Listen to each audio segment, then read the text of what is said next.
فرزند کی ولادت پر ولیمہ دینا مستحب ہے۔ جب گھر میں بچہ پیدا ہو جائے، بچی پیدا ہو جائے، ایک ولیمہ مستحب ہے۔ مثلا کہا گیا کہ کم از کم 10 افراد کو بلا کر کھانا کھلائیں، ولیمہ۔ اور فرزند کے ختنہ کرنے پر بھی ایک ولیمہ مستحب ہے۔ جب اولاد نرینہ پیدا ہو جائے اور 7ویں دن آپ ختنہ کرائے تو اس دن بھی ایک ولیمہ مستحب ہے۔ اب اس میں آپ جو ہے یہ ایسا بھی آپ کر سکتے ہیں کہ نوزاد کی پیدائش کے ولیمے کو ختنے کے ولیمے کے ساتھ ایک کر دیں، یعنی ایک ہی ولیمہ دے دیں۔ 7ویں دن آپ ختنہ بھی کریں اور اس کا بھی ولیمہ ہو اور پیدائش کا بھی ولیمہ ہو، یہ دونوں ایک ساتھ بھی انجام دے سکتے ہیں۔ تو اس سلسلے میں ائمہ اطہار نے جو کچھ انجام دیا ولیمہ کے حوالے سے 1-2 باتیں آپ کی خدمت میں 2 حدیثیں عرض کرنی ہے۔ پہلے حدیث مبارکہ ہے جو کہ ولادت حضرت آقا امام موسیٰ بن جعفر علیہ السلام کے بارے میں، کہ آقا امام صادق علیہ السلام حج کے بعد آ رہے تھے، مکہ سے واپس مقام ابوا پہ پہنچے۔ وہاں پہ چونکہ فیملی ساتھ تھی، وہاں پہ 7ویں امام کی ولادت ہوئی مقام ابوا پہ، اور وہاں سے 1 یا 2 دن بعد جو ہے امام صادق علیہ السلام مدینہ میں پہنچے۔ اور جب مدینہ میں پہنچے تو روایت یہ ہے کہ فَأَطْعَمَ النَّاسَ ثَلَاثًا، 3 دنوں تک آقا امام صادق علیہ السلام نے آقا موسیٰ بن جعفر کا ولیمہ دیا، ان کی ولادت کا 3 دنوں تک ولیمہ دیا۔ اور راوی کہتا ہے کہ میں 3 دنوں تک میں کھانا کھانے گیا ان کے ہاں، اور وہ کھانا اس قدر بابرکت تھا کہ 3 دنوں میں سوائے اس کھانے کے مجھے کسی اور کھانے کی ضرورت پیش نہیں آئی۔ دن میں 1 مرتبہ میں کھانا کھاتا تھا، وہی اگلے دن تک میرے لیے کھانا کافی ہو جاتا تھا۔ تو یہ ولیمہ سنت آقا امام صادق علیہ السلام، سنت اہل بیت۔ خود پیغمبر خدا صلی اللہ علیہ وآلہ وسلم نے 5 ولیموں کا ذکر فرمایا کہ 5 ولیمے مستحب ہیں۔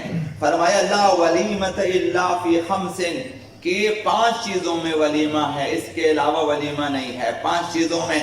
تو آپ نے ان کے نام لیے، فی عرس یعنی عرس میں، او خرس او عذار او بکار او رکاز، یہ 5 نام لیے آپ نے، پھر ان کے معانی بھی آپ نے بیان فرما دیے۔ فالعرس التزویج، عرس کا ولیمہ سے مراد یہ ہے کہ شادی کا ولیمہ، جس دن بچے کا مثلا بچی کا جو ہے ان کا مثلا رشتہ ہو جاتا ہے اور شادی ہو جاتی ہے، تو یہ شادی کا ولیمہ مستحب ہے۔ پیغمبر اسلام نے فرمایا کہ ولیمہ دیں، کم از کم 10 افراد کو بلائیں اور مثلا کھانا کھلائیں۔ والخرس النفاس بالولد، جو ولیمہ خرس کہا جاتا ہے اس سے مراد پیدائش کا ولیمہ ہے، کہ کسی کے ہاں بچہ پیدا ہو جائے تو ولیمہ مستحب ہے کہ چند افراد کو بلا کر کھانا کھلا دیں کہ یہ بچے کی پیدائش کا یا بچی کی پیدائش کا ولیمہ ہے۔ اور تیسرا ولیمہ والعذار الختان، وہ جو ولیمہ عذار ہے اس سے مراد ختنہ والا دن ہے، جس دن بچے کا ختنہ کیا جائے اس دن ولیمہ دینا بھی مستحب ہے اور تاکید ہے کہ یہ تیسرا ولیمہ۔ او والوکار فی بناء الدار وشرائعہا، اور ولیمہ وکار کہا جاتا ہے عربی میں، تو اس سے مراد کسی نے گھر خریدا یا نیا گھر بنا لیا، یہ اس کا ولیمہ ہے۔ گھر خریدا اس کا بھی ولیمہ ہے، یا آپ نے گھر بنا لیا اس کا بھی ولیمہ ہے۔ تو یہ چوتھا ولیمہ مستحب ہے کہ دینا چاہیے اور اس کا فائدہ ہے۔ والرکاز، ولیمہ رکاز سے مراد یہ ہے کہ الرجل یقدم من مکہ، ولیمہ رکاز سے مراد یہ ہے کہ جب انسان حج سے واپس آ جائے تو ایک ولیمہ دیا جائے۔ تو یہ 5 ولیمے پیغمبر اسلام نے فرمایا کہ یہ اسلام میں ہے، یہ ولیمے دیے جائیں۔ اب اس کا مطلب یہ نہیں ہے کہ آگے باقی چیزوں میں آپ کھانا وغیرہ نہ کھلائیں، باقی بہت سارے امور میں آپ کھانا کھلا سکتے ہیں، لیکن یہ امور، یہ 5 امور اس میں تاکید کی گئی ہے۔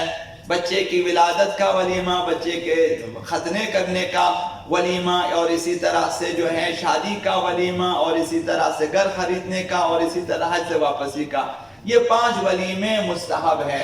تو ابھی اگر مؤمنین کے ہاں بچہ پیدا، ضروری نہیں ہے کہ آپ شادی ہالوں کو بک کریں، ضروری نہیں ہے آپ 10 20 25 30 بندوں کو گھر پہ بلائیں، ولیمہ سنت پہ عمل کرنے کی کوشش کریں، اپنی ثروت دکھانے کی کوشش نہ کریں کہ ہم اس قدر کھانا کھلاتے ہیں، اور کھانے میں بھی دقت کریں، جتنے بھی آرڈری کھانے ہیں ان کے متعلق شکوک و شبہات پائے جاتے ہیں۔ آپ خود گوشت منگوا لیں، مثلا جانور ذبح کرا لیں، حتیٰ اگر مرغی بھی آپ لوگ لانی تو لے آئیں اور کسی ایسے شخص کے حوالے کریں جو مرغیوں کو حلال کرتا ہو۔